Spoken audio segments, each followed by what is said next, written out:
BJP ಜೊತೆಗಿನ ಸಾಕ್ಯ ಗಟ್ಟಿ ಮಾಡಿಕೊಳ್ಳೋದಕ್ಕೆ JDS ಈಗ ಸದ್ಯ ದೊಡ್ಡ ಪ್ರಮಾಣದ ಪ್ಲಾನ್ ಅನ್ನು ಮಾಡಿದೆ. ಬಿಜೆಪಿ ಜೊತೆಗಿನ ಒಂದು ಸ್ನೇಹವನ್ನು ಗಟ್ಟಿ ಮಾಡಿಕೊಳ್ಳೋದಕ್ಕೆ JDS ಪ್ಲಾನ್ ಮಾಡ್ತಾ ಇದೆ. ಮೈತ್ರಿಯನ್ನು ಬಲಪಡಿಸಲು ತಾನೇ ಮುಂದೆ ಜೆಟ್ಟಿದ್ದ JDS ಅಡ್ಡ ಮತದಾನದ ಎಡವಟ್ಟಿನಿಂದ ಅಡೆತಡೆಗಳಿಂದ ಪಾಠವನ್ನು ಕಲಿತಿದೆ JDS. ಮೈತ್ರಿಯಾಗಿ 2 ವರ್ಷಗಳ ಬಳಿಕ ಸಮನ್ವಯ ಸಮಿತಿ ರಚನೆ. 10 ರಿಂದ 15 ದಿನಗಳಲ್ಲಿ ಸಮನ್ವಯ ಸಮಿತಿ ರಚನೆ ಮಾಡ್ತಾರಂತೆ HD ಕುಮಾರಸ್ವಾಮಿ. 10 ರಿಂದ 15 ಒಳಗಡೆ ರಚನೆ ಆಗುತ್ತೆ ಈ ಕಮಿಟಿ. ಸಮನ್ವಯ ವಿಷಯ ಪರಿಹರಿಸಿಕೊಳ್ಳೋದಕ್ಕೆ ಈ ಸಮಿತಿಯ ನಿರ್ಮಾಣದ ಉದ್ದೇಶವಾಗಿದೆ ಅನ್ನುವಂಥ ವಿಚಾರ ಬಯಲಿಗೆ ಬರ್ತಾ ಇದೆ. ಮೈತ್ರಿ ಬಲವರ್ಧನೆಗೆ ಸ್ವತಃ HD ಕುಮಾರಸ್ವಾಮಿ ಅವರೇ ಆಸಕ್ತಿಯನ್ನು ತೋರಿಸ್ತಾ ಇದ್ದಾರೆ. 2028ರ ಚುನಾವಣಾ ದೃಷ್ಟಿಕೋನದಲ್ಲಿ ಈ ಸಮಿತಿ ರಚನೆಯಾಗುತ್ತೆ. ಹಲವು ವಿಚಾರಗಳಲ್ಲಿ ಬಿಜೆಪಿ JDS ಮಧ್ಯೆ ಅನೇಕ ಸಮನ್ವಯ ಅನ್ನುವಂಥದ್ದು ಇರಲಿಲ್ಲ. ಪರಿಷತ್ ಅಡ್ಡ ಮತದಾನದಿಂದ ಎಚ್ಚೆತ್ತಂತಹ ದಳಪತಿಗಳು ಎಲ್ಲಿ ಫೈನಲ್ ಆಗುತ್ತೋ JDS ಸಮಿತಿಯ ರಚನೆ ಅನ್ನುವಂತಹ ಪ್ರಶ್ನೆ ವ್ಯಕ್ತವಾಗ್ತಾ ಇದೆ. ದೆಹಲಿ ವರಿಷ್ಠರ ಮಟ್ಟದಲ್ಲಿ ಮಾತುಕತೆ ನಡೆಯುವಂತಹ ಚಾನ್ಸಸ್ಗಳಿದೆ. ಇಲ್ಲ ರಾಜ್ಯ ನಾಯಕರ ಮಟ್ಟದಲ್ಲಿಯೂ ಕೂಡ ಚರ್ಚೆ ಆಗುವಂತಹ ಸಂಭವಗಳು ಕಾಣ್ತಾ ಇದೆ. ಹೆಂಗಾಗುತ್ತೆ ಗೊತ್ತಿಲ್ಲ. ಬಟ್ ಕುತೂಹಲ ಮಾತ್ರ ಕೆರಳಿಸಿದೆ JDS ಸಮನ್ವಯ ಸಮಿತಿಯ ಈ ರಚನೆ.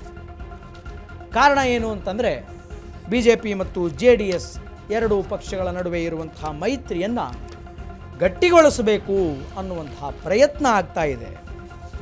ಆ ಕಾರಣಕ್ಕೆ ಸಮಿತಿಯನ್ನು ಮಾಡ್ತಾ ಇದ್ದಾರೆ. ಅದೊಂದೇ ಕಾರಣಕ್ಕೆ. ಆ ಕಾರಣ ಬಿಟ್ಟು ಮತ್ಯಾವ ಕಾರಣಗಳು ಇಲ್ಲ ಅನ್ನುವಂತಹ ವಿಚಾರ ಬೆಳಕಿಗೆ ಬರ್ತಾರೆ.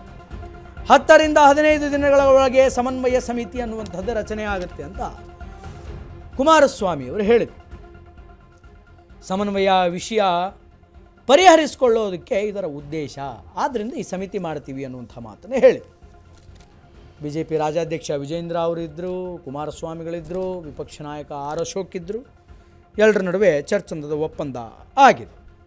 2028ರ ಎಲೆಕ್ಷನ್ಸನ್ನು ತಲೆಯಲ್ಲಿಟ್ಕೊಂಡು ಒಂದು ದೂರದೃಷ್ಟಿಯ ವಿಚಾರದಲ್ಲಿ ಈ ಸಮಿತಿಯ ರಚನೆ ಆಗುತ್ತೆ ಅನ್ನುವಂತಹ ಮಾಹಿತಿಯನ್ನು ಕೊಟ್ಟರು.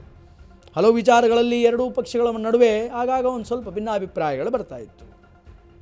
ಈ ಮೂಡ ಹಗರಣಕ್ಕೆ ಸಂಬಂಧಪಟ್ಟಂತೆ ಪಾದಯಾತ್ರೆ ಮಾಡಿದರು ಬಿಜೆಪಿಯವರು. JDS ಅವರು ಹೋಗಲಿಲ್ಲ, ಕುಮಾರಸ್ವಾಮಿ ಅವರು ಹೋಗಲಿಲ್ಲ.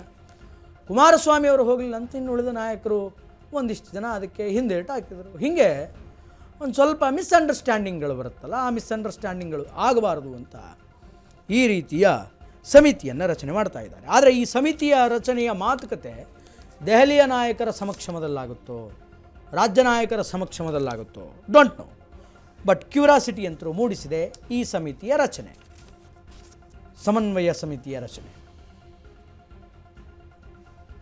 ದಳಪತಿಗಳಿಂದ ಉತ್ಸಾಹ. ಮೈತ್ರಿಗಾಗಿ 2 ವರ್ಷಗಳ ಬಳಿಕ ಈ ಸಮಿತಿ ಅನ್ನುವಂಥದ್ದು ರಚನೆಯಾಗುತ್ತೆ. 10 ರಿಂದ 15 ದಿನಗಳಲ್ಲಿ ಈ ಸಮನ್ವಯ ಸಮಿತಿಯನ್ನು ರಚನೆ ಮಾಡ್ತೀವಿ ಅಂತ ಕುಮಾರಸ್ವಾಮಿ ಅವರು ಹೇಳಿದರು.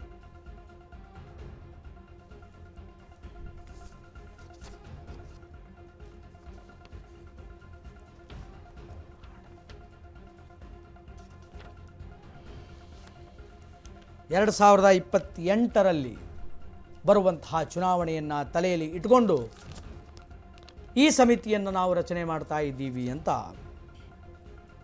ಹೇಳಲಾಯಿತು. ಎಲ್ಲಿ ಫೈನಲ್ ಆಗುತ್ತೆ ಇದು? ಈ JDSನ ಸಮನ್ವಯ ಸಮಿತಿ ದೆಹಲಿಯಲ್ಲಾಗುತ್ತೋ, ಬೆಂಗಳೂರಲ್ಲಾಗುತ್ತೋ, ಕೇಂದ್ರ ನಾಯಕರ ಸಮಕ್ಷಮದಲ್ಲಾಗುತ್ತೋ ಗೊತ್ತಿಲ್ಲ.